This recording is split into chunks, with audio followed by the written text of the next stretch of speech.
Joel Klatt, Fox Sports college football analyst, had some things to say about Bedlam. He wants it back. We'll discuss coming up next here on Locked On Sooners.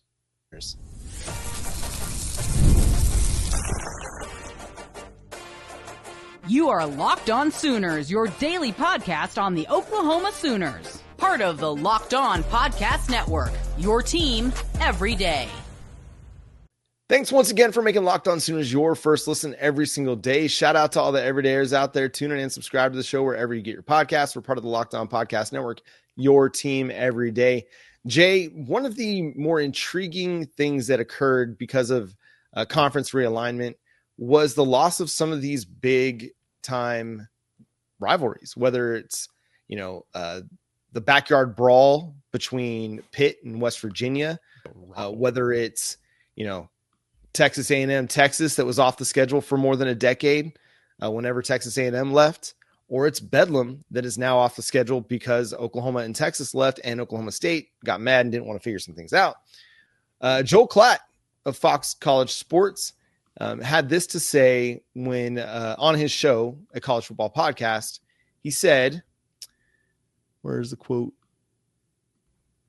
You talk about no love lost, in particular after the conference realignment. I want Bedlam. I want Bedlam every year. Nothing is scheduled right now. In December, Joe Castiglione, the athletic director at Oklahoma, said it wouldn't be until well into the 2030s that we're going to get this matchup. Now we know. Yeah. This ain't really on Oklahoma trying to figure this out. But the thing is, too, both schools truly could just buy out one of their FCS games and go do it. Like, why not? It's not like, one of their non-con games is not available to just buy them out and move this forward if they really wanted to. Teams do it all the time. They adjust their schedules quite often. So it's Lincoln not a Riley's situation. trying to change his schedule all the time. Right, exactly. Notre Dame's going to be gone off their schedule very soon. Congratulations to them. Just make things a little bit easier on themselves. Heck, it makes it even easier for Notre Dame, which I know they don't like the idea of it, but, it is what it is. But teams do it all the time. They try to adjust it and eliminate that competitive game. Oklahoma State need to figure it out. It's a fun rivalry. It's a great in-state rivalry, mainly because a lot of people go to work with people from the opposite team. So they can, jab at each other nonstop. Now, granted, I mean, the win totals are very much, lopsided, but that's not what's important. What's important is that there's a good amount of hate as fans there that you can lean into. It's something fun. It's fun banter. So they need to figure out how to bring that bad boy back. Yeah, it's a great secondary rivalry. OU Texas is always going to be number one. That will always be at the top of the list, whether it's national analysts looking at the top rivalries or whether it's Oklahoma and Texas fans talking about their number one rival. It's always OU Texas. Even with Texas A&M back on Texas's schedule, they know who their number one rival is. It's OU. But having that secondary rival in Oklahoma State, that moves the needle, man. And I get their little brother. Oklahoma dominates the series, but still, it's a fun game that creates a great atmosphere in both Norman and in Stillwater. Yes. Like the energy in both games is huge because Oklahoma wants to beat the brakes off of Oklahoma State. Fans want to put them in their place, or they want to have a big win. Those environments at night in Stillwater for there was like two of the last three Bedlams before Oklahoma went to the SEC. Those environments were electric. Like that was college football atmosphere at its finest for a road game for Oklahoma. Yep. Why wouldn't you want this?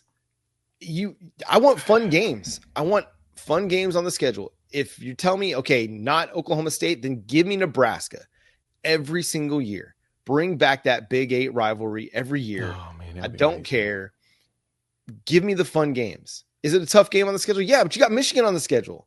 So what are we? We're going to have Clemson down the road. Like you're going to have a home with Nebraska down the road. So you're not avoiding tough games. So why not just make that Oklahoma State and make Oklahoma State your big time non-conference game every single year? I mean, you've got that from, who was that? Georgia, Florida. I mean, Florida, they got two of them. They don't even have one. They got two in state. Florida wants all the smoke, man. They are not playing. Which I'll give them mad props for that. I mean, at the same time, it kind of sucks because, it kind of it's either going to be great or it's going to be rough. Awful. Yeah. Awful.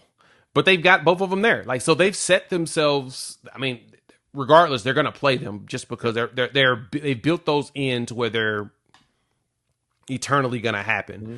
I wish that we would get that same thing out of OU and Oklahoma State. Yeah, I would like to see both teams play, and of course, again, it's all based upon their all the people in charge there. Just go out there, buy out one of your non-con, the smaller schools. I don't care, small FBS, whatever. Buy them out. That way, you can bring that game and have it every year, Thanksgiving weekend. Yeah, I mean, Washington State have figured it out. Conference realignment didn't kill that. I want to say Oregon State are still going. Yep. South Carolina has Clemson every year. Like they're not worried about, hey, we play this SEC schedule, so we need to find cupcakes for our non-conference. No, they want the smoke too. They want Dabo Swinney and they want all the smoke. They want to play Clemson every year. So why, as Oklahoma fans, would we not want to play Oklahoma State or Nebraska or shoot even both? Like, I don't, give me the tough games. Give it to me. Don't be afraid. You're Oklahoma. You're a blue blood program you're chasing 8 national championships. You've got 7 under your belt. Your quarterback, why would you be afraid to play anybody? Just go play the games. And if you're Oklahoma State, you want this game on the schedule. Look what happened the first year it was off the schedule. You went 3-9. No motivation. Nothing to chase. The Big 12, like you were a favorite in the Big 12. It was right there for you to take. But you didn't have Oklahoma to chase anymore, and you fell flat on your face. So I know you want the game on the schedule because you need somebody to look up to and someone to chase, someone to hate, and you don't have anybody to hate right now in the Big 12. So you need your Bedlam rival, and we need it in November. I don't want a Bedlam in freaking September. No, I need Bedlam in November where it's cool outside and it looks like college football. That's when I need Bedlam as well. Same. I need it then. They need to go ahead and just figure it out, guys. Stop being silly. You just figure it out. It's not like it's going to be that hard. Again, y'all always buy out teams. This is a very common practice. Just go do it this time. You'll be all right. Just get her done. Get her done. And that's going to do it for today's episode of Locked On Sooners. Thanks so much for tuning in, being a part of the show. Subscribe to the show wherever you get your podcasts. We're part of the Locked On Podcast Network, your team every day. Follow Jay at Unfair Sports. Go check out his channel, Unfair Sports, on YouTube. You can follow me at John9Williams and read my work covering the Sooners over at SoonersWire.com. The show is at Locked On Sooners on all of your favorite social media profiles. Be on the lookout today because Brian Harris is going to be committing at some time in the afternoon. Could it be Oklahoma? Fingers crossed. They're trending as the favorite to land Brian Harris, but we'll see what he ultimately decides on Friday afternoon. But until next time, he's Jay Smith. I'm John Williams. We'll talk to you then. Boomer. Sooner. For real, just go buy it out. Just get it done, dog. Get it done. Make business happen. Exactly.